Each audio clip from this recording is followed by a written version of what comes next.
Native Dr. Adetokunbo Pearse, who is a former governorship aspirant in Lagos People's Democratic Party, also thinks, well, what does he think about INEC's readiness? Thank you for coming on this morning. Thank you for having me. From what you've seen, which we did ask the previous guest, do you think that INEC is ready or will be ready for the 2015 elections? I think INEC will be ready for the elections as it has always been ready for elections. You know, in T, in Anambra a few months back and elsewhere.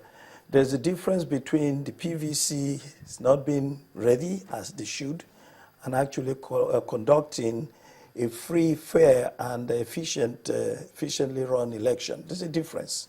So where do you get that view from? Because, I mean, we've had lots of people who have said, first, we can't collect our permanent voter cards. Some of them who said they've just registered have been given the temporary voter cards, and they've been told that the permanent voter cards will not be ready until 2018.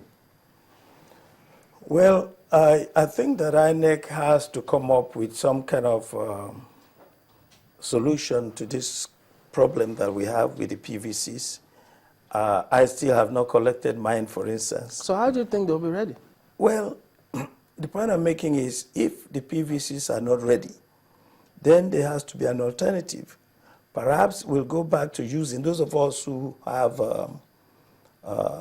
the temporary ones from 2011 may go back to using those. But INEC hasn't said that. They've said, if you don't have the PVC, INEC in the meantime, you won't vote. INEC hasn't said that, but it will be not grossly irresponsible, but it will be dangerous on the part of INEC to insist that if you don't have your permanent PVC, you can't vote. That means basically a very high percentage of Nigerians will not be able to vote. That will not happen. Dr. Pearse, you know, you said they will be ready. Those were your words, that INEC will be ready in 2015. I was going to ask you, do you know something, I mean, that we do not know? Nigerians will want to know what gives you that certainty that INEC will be ready for the 2015 elections, because the picture out there is a dire picture of inconsistencies, even for some people that have collected their permanent voters cards, like Mr. Ray, who collected his permanent voters card, but his picture is not there. The point I'm making is there is a difference between the permanent voters cards not being ready as they should have been. There's a lot of problems with that. I guess INEC is dealing with a lot of sabotage, a lot of fraudulence going on. So they try to second guess the criminals who are trying to duplicate the cards and so on. Look, I'm not making excuses for INEC. I'm only saying that the problems are there and the reasons for the problems.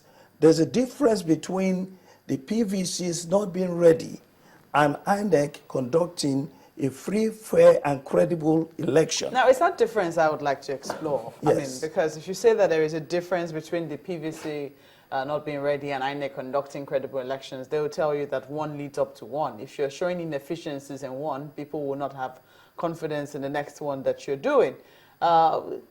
We've seen the same challenges that beleaguered INEC in 2011, beleaguering the same institution again in this run up to the 2015 elections.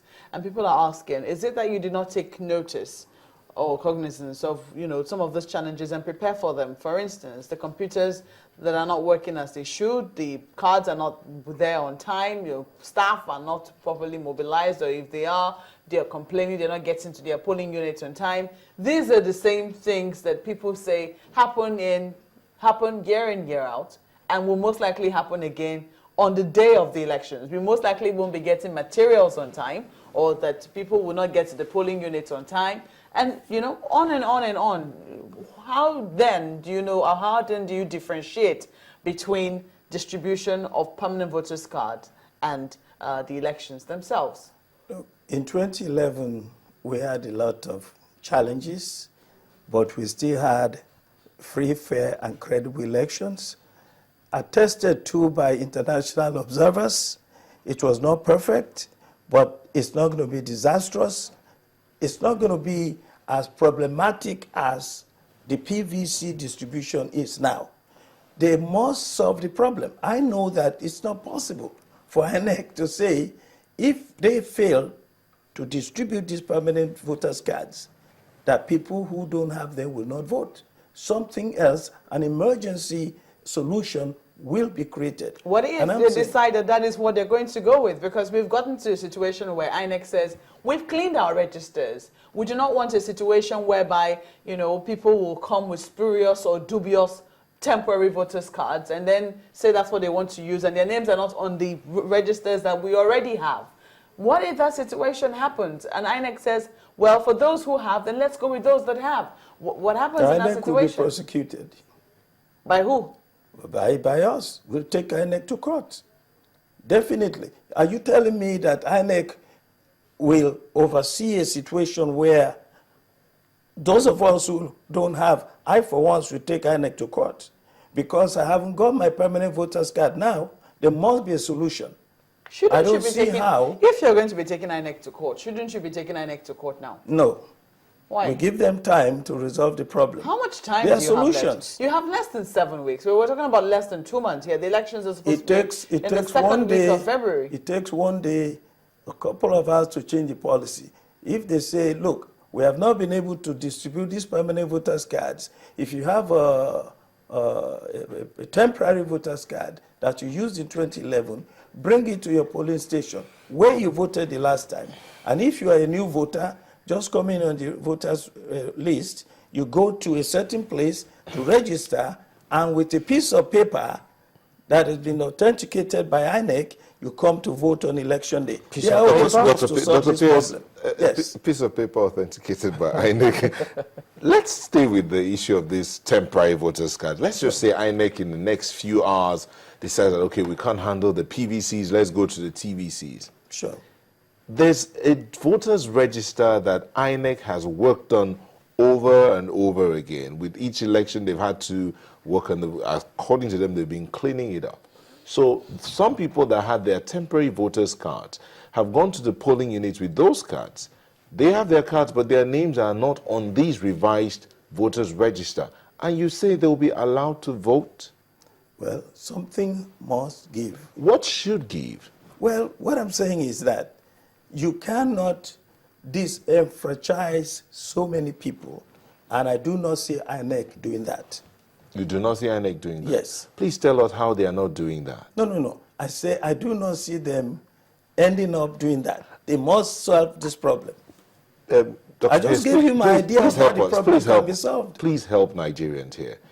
How is it that you do not see? What insight do you have? That Nigerians want to be encouraged to come out for this election. What insight do you have that will help us see that INEC will not disenfranchise Nigerians?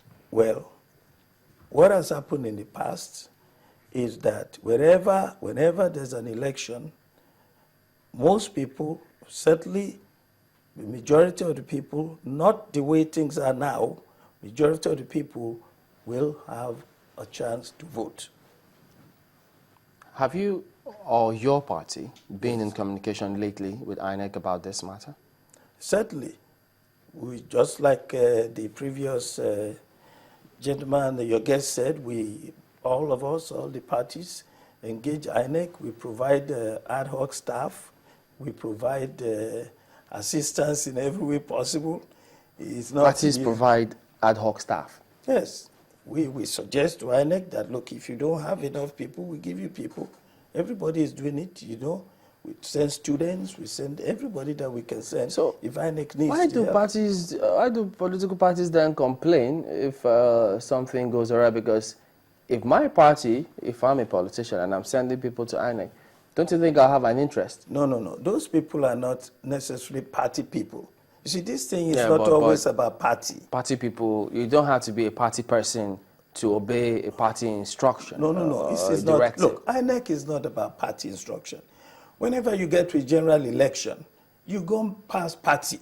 This is what we must realize in this country. It's not about party anymore. It's about the interest, your own interest, and the interest of your country, the issues that concern you. So our political parties send their persons there in the interest of the country? Not their people there. You know, for instance, if I go to the University of Lagos where I work, and I say students who want to, I get students who want to participate in this process, and I can get them into INEC to be used on that day, What about National Youth Service? National Youth Service.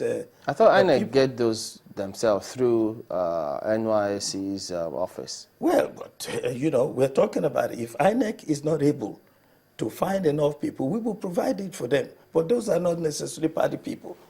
They don't have to be registered party people. Just anybody, students, university staff, anybody that we can get. After all, university staff too participate in the process. They're not necessarily party people. Okay, so parties act as what?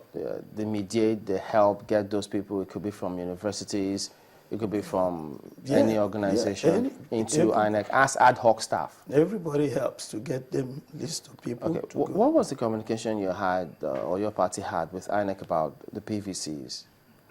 Well, we get the same thing everybody gets. We are hoping that the PVCs will be ready. Then you go the day you're supposed to go. If it's ready, you pick it up. If it's not ready, you hope that they will come back, give us a different date. I believe they said, I think they said they will come back at the end of December in my own local government, in my own voting polling unit. I never saw them, so I'm waiting for a new instruction now, a new date now. Okay, Dr. Pearse, let's leave INEC for a while, even though they are still part of the picture. And let's look at generally, what do you think about the build-up to the 2015 elections? Well, I'm sure you are referring to the letter by Professor, former Minister of... Professor Bolaji Akinyi. I think it makes a lot of sense that people should be very careful, not only what they do, but what they say. You know that what led to... a lot of people believe that what led to the insurgency in the northeast now has a lot to do with the very, very irresponsible rhetoric of the time, when somebody said that the dog and the baboon would both be soaked in blood, if they didn't win the election or if they were rigged out of the election. If there's a case of rigging, you have allegations of rigging, you go to court. You cannot take the law into your own hands. And the other fellow who said that if Jonathan doesn't win, there'll be problems in the country, is irresponsible. What you say is, if Jonathan is not giving his right to run, if the court says he can run, then nobody should stop him from running, and nobody can stop him from running. That's all you can insist on. You cannot insist that one person or the other is going to win an election, or that if you don't win an election, there'll be bloodshed. That is totally irresponsible. That kind of talk is actually, it shouldn't be just criticized. It should be penalized. It should be regarded as criminal statement, and that person should be sanctioned by law. That's what I think. So you believe that the warning of the DSS is timely? I believe so. But it should not be just a warning. I think that people should be prosecuted for saying things like that, because they actually lead to serious problems in the country. As we have seen, 2011, one of our leaders said, those who make the situation ungovernable will have to face violence. You cannot talk that way. I don't think that he said that. What I recall that he said was that those who make peaceful change impossible make violent change inevitable. Mm-hmm. That's the same thing. Well, same thing. I guess it's a manner of speaking. Then yeah, just semantics. Just quote his but exact it had words. The same impact on the people. In other words, if you assume that somebody is rigged the election because they won the election, and therefore there's going to be violent response to that.